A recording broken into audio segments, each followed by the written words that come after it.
क्या आप जानते हैं कि एक ऐसा चिन्ह जिसे हिंदू धर्म में शुभता और सौभाग्य का प्रतीक माना जाता है, उसी चिन्ह को अमेरिका नफरत और असहिष्णुता का प्रतीक बता रहा था। साल 2020 अमेरिका के न्यूयॉर्क स्टेट में एक ऐसा बिल पेश किया जाने वाला था जो अगर पास हो जाता तो स्वस्तिक चिन्ह को स्कूलों में नफरत का प्रतीक बनाकर पढ़ाया जाता। लेकिन इस बिल का जबरदस्त विरोध हुआ क्योंकि हिंदू, बौद्ध, जैन और दुनिया भर के लाखों लोग इस प्रतीक को भगवान से जुड़ा हुआ मानते हैं। हिंदू धर्म में किसी भी धार्मिक कार्य को आरंभ करने से पहले स्वस्तिक का चिन्ह बनाना अनिवार्य होता है। कहते हैं कि यह चिन्ह मंगलकारी और शुभ होता है। केवल भारत में ही नहीं बल्कि दुनिया के कई देशों में स्वस्तिक के उपयोग होने के प्रमाण मिलते हैं। लेकिन सबसे आश्चर्यजनक बात यह है कि स्वस्तिक का यह चिन्ह मोक्ष का सूचक है। मोक्ष यानी भगवान विष्णु का परम धाम वैकुंठ लोक। लेकिन साधारण सा दिखने वाला यह चिन्ह वैकुंठ लोक से कैसे जुड़ा हुआ है? क्या है इसका इतिहास और क्यों है दुनिया के कुछ हिस्सों में स्वस्तिक के चिन्ह के प्रति इतनी नफरत? वीडियो के अंत तक इन सभी प्रश्नों के उत्तर आपको मिल जाएंगे। आगे बढ़ने से पहले कमेंट में जय श्री हरि लिखना ना भूलें। स्वस्तिक एक संस्कृत शब्द है जो दो शब्दों सु और अस्ति से मिलकर बना है। इसका अर्थ होता है जो शुभता और कल्याण लाए। स्वस्ति शब्द वेदों और अन्य प्राचीन हिंदू ग्रंथों में कई बार आता है।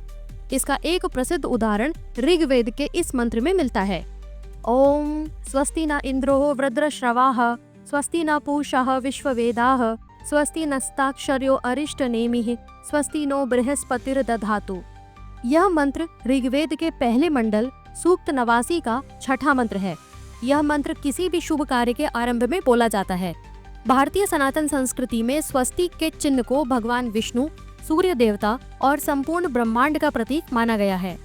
कुछ विद्वानों के अनुसार यह चिन्ह भगवान गणेश का प्रतीक होने के कारण प्रथम वंदनीय है। इसलिए किसी शुभ कार्य की शुरुआत स्वस्तिक चिन्ह बनाने से ही होती है। स्वस्तिक का सरल लेकिन गहरा डिजाइन कई अर्थों को दर्शाता है। यह ब्रह्मांड की गति, 4 वेदों, जीवन के 4 पुरुषार्थ यानी धर्म, अर्थ, काम और मोक्ष का प्रतीक है। साथ ही यह जीवन के 4 आश्रम यानी ब्रह्मचर्य, गृहस्थ, वानप्रस्थ और संन्यास का भी प्रतीक है। स्वस्तिक के इस चिन्ह को मोक्ष का द्वार भी कहा गया है। लेकिन कैसे? इस रहस्य को समझने के लिए अगले कुछ मिनट तक वीडियो को बिल्कुल भी स्किप मत कीजिएगा, वरना यह विषय समझना आपके लिए मुश्किल हो जाएगा। किसी भी जीव की आत्मा का अंतिम लक्ष्य होता है मोक्ष की प्राप्ति। जिन जीवात्माओं को मोक्ष की प्राप्ति हो जाती है वह भगवान विष्णु के परम धाम वैकुंठ लोक में वास करती हैं और जन्म मरण के बंधन से मुक्त हो जाती हैं। भागवत पुराण में वैकुंठ का स्थान ध्रुव तारे की ओर बताया गया है। ध्रुव तारा यानी पोल स्टार जो उत्तर दिशा को दर्शाता है, उसे सप्तऋषि तारामंडल से देखा जा सकता है। सप्तऋषि तारामंडल जिसे अर्सा मेजर भी कहा जाता है, उसके 2 तारों की सीध में ध्रुव तारे की लोकेशन देखी जा सकती है। ध्रुव तारा इसलिए महत्वपूर्ण है क्योंकि आकाश में यही एक तारा है जिसकी पोजीशन हमेशा फिक्स रहती है और पृथ्वी के घूमने से इसकी स्थिति में कोई बदलाव नहीं आता। इसलिए सदियों पहले जब कंपास और जीपीएस नहीं हुआ करते थे, तब ध्रुव तारा ही राहगीरों को और समुद्री नाविकों को आगे बढ़ने के लिए सही दिशा दिखाता था। ठीक इसी प्रकार जब जीवात्मा जन्म मरण के बंधन से मुक्त हो जाती है तो मोक्ष प्राप्ति के लिए जिस वैकुंठ की यात्रा उसे करनी होती है वह वैकुंठ भी ध्रुव तारे की दिशा में स्थित है। वैकुंठ के इस स्थान पर होने का ज्ञान हमारे ऋषि मुनियों को तो था ही, साथ ही प्राचीन मिस्र के लोगों को भी मोक्ष के इस मार्ग के बारे में पता था। इसीलिए प्राचीन मिस्र वासियों ने अपने राजाओं की कब्र को पिरामिड के आकार में बनाया था। अगर आप पिरामिड के अंदर उस स्थान को देखें जहां उनके राजा का शव रखा होता था, तो वहां से 30 डिग्री एंगल पर एक सीधी रेखा बनती है जो ठीक ध्रुव तारे से जाकर मिलती है। इसका मतलब मिस्रवासी चाहते थे कि मृत्यु के बाद उनके राजा को परम धाम यानी वैकुंठ में स्थान मिले जिसका रास्ता ध्रुव तारे से होकर जाता है।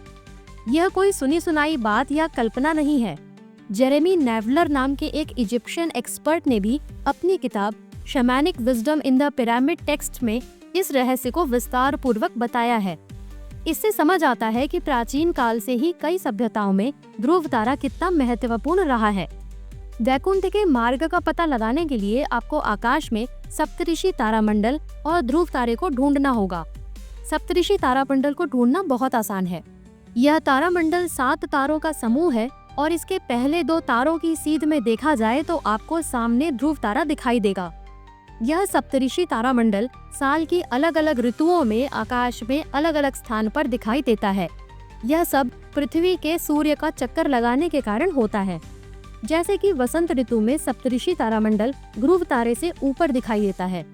शीत ऋतु यानी सर्दियों में यह तारामंडल ध्रुव तारे से पूर्व की ओर नजर आता है। शरद ऋतु यानी सर्दियों की शुरुआत में यह तारामंडल ध्रुव तारे से नीचे की ओर दिखाई देता है, तो वहीं गर्मियों के मौसम में यह ध्रुव तारे के पश्चिम में नजर आता है। अब अगर आप ध्यान से देखें तो यह स्वस्तिक की ही आकृति बन रही है, जिसके केंद्र में ध्रुव तारा है जो वैकुंठ का मार्ग प्रशस्त करता है। इससे यह भी समझ आता है कि क्यों स्वस्तिक की 4 भुजाओं को 4 दिशाओं का रूप माना गया है और क्यों इसके केंद्र को विष्णु का स्थान बताया जाता है। प्राचीन काल में अक्षरों का विकास होने से पहले प्रतीक चिन्हों का उपयोग बड़े स्तर पर किया जाता था। जैसे ज्योतिष शास्त्र में नक्षत्रों को दर्शाने के लिए कई प्रकार की आकृतियां बनाई जाती थीं।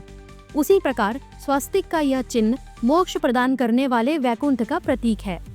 वैकुंठ का प्रतीक होने की वजह से ही स्वस्तिक को परम मंगलकारी और शुभ माना जाता है। हालांकि कई विद्वानों ने स्वस्तिक चिन्ह की और भी कई प्रकार की व्याख्या की है। मान्यताओं के अनुसार स्वस्तिक की 4 भुजाएं 4 वेदों का प्रतीक हैं, यानी ऋग्वेद, सामवेद, यजुर्वेद और अथर्ववेद।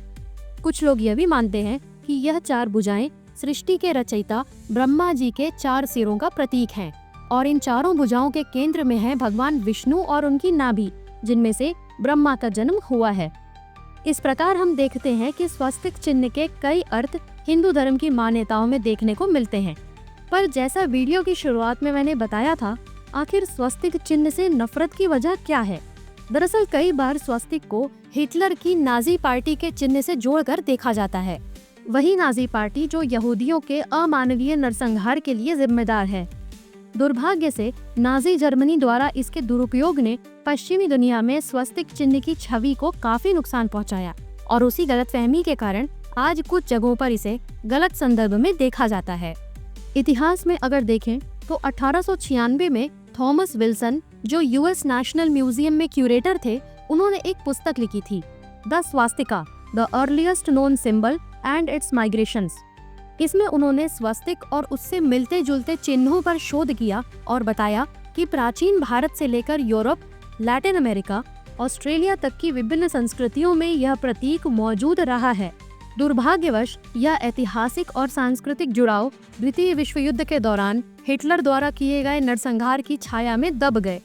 उसने इस प्राचीन प्रतीक का दुरुपयोग कर इसे घृणा और भय का प्रतीक बना दिया, जिसकी वजह से आज भी यहूदी अमेरिकियों के लिए यह चिन्ह दर्द, आक्रोश और पीड़ा का कारण बना हुआ है। द्वितीय विश्व युद्ध से पहले अमेरिका और दुनिया की कई संस्कृतियों में स्वस्तिक और उसके जैसे प्रतीकों का व्यापक उपयोग होता था। उदाहरण के लिए बॉय स्काउट्स के सामान पर स्वस्तिक छपा होता था।